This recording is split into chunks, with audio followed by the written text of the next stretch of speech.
بسم الله الرحمن الرحیم. زه نن ستاسو سره د فعل یا ورب په هکله باندې غږیږم او په دې برخه کې زه ډېرې لاسته راوړنې نه لرم، یوازې یوه لاسته راوړنه لرم او هغه د تاسو سره ګډوم چې هغه دا ده چې لکه څنګه چې په نوم کې دیا دس دی د نوم سره تړلي دي او ترنه جدا کېدونکي نه دي، همدا ډول په فعل کې فوزلبې یا مختاړي همدغسې تړلي دي او پرته د دې یو فعل معنا نه ورکوي. په لومړي سر کې سړی داسې ګمان کوي چې مثلا باون جوړولو ته وایي. دا یوازې د باون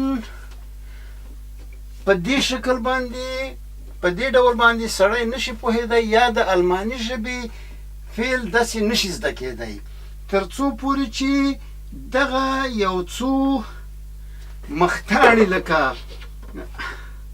لکه اب ان auf zu ein دای چې مخې ته ری نشي دغه د باون فعل هېڅ معنا نه ورکوي. نو له همدې اوسه باید دا په پام کې ونیول شي چې فعل پرته له دغه مختاړو پرته له دغو پروفیکسونه چې د دوی شمیر نږدې 10 ته رسیږي یو فعل یا د جرمني ژبې د فعل برخه بیخي نیمګړې ده، هیڅ د زده کولو نه ده. لکه څنګه چې په نوم کې دیا دی دس دی، همداسې په ورب کې دا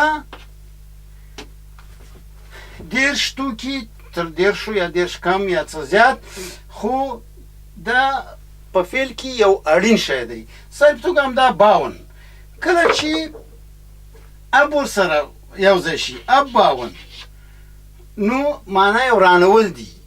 ښه که عین شي عین باون جوړول دي، اوف باون هم پورته کول جوړول دي. ان باون که شي بیا کرلو ته وایي چې همدا د باون نه راغلی دي چې که ان ورسره یو ځای شي یعنې کرل کېږي.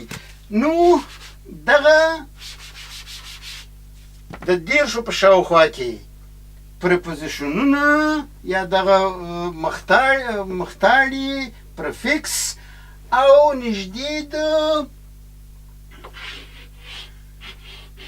80 په شاوخوا کې فعلونه دي چې د دې سره پیژندل او سره نښلول دغه ټوله جرمني ژبه یا ټول د جرمني فعلونه دي چې په دغه 80 فعلونو او په 10 تړونکو کې تاسې زده کولی شئ. د دغه زده کولو چل زده کړئ چې د اوف اب ان څو دا د فعل سره په کوم حالت کې راځي. یو څو فعلونه چې په یاد کړئ ستاسو هغه مشکل او ستونزه حل کېږي، پرته له دې ناشونې ده. یعنې تاسې باید یو څو لغاتونه د دغو فورزیلبو سره یاد کړئ چې پوه شئ چې د اوف ein zu په فعل کې څومره رول لري او څه معنا ورکوي. دغه اړینه ده او د فعل نورې برخې به تاسې په کتابونو کې ولولئ او خپل ځان به د هغې په مرسته باندې بسیا کړئ. مننه.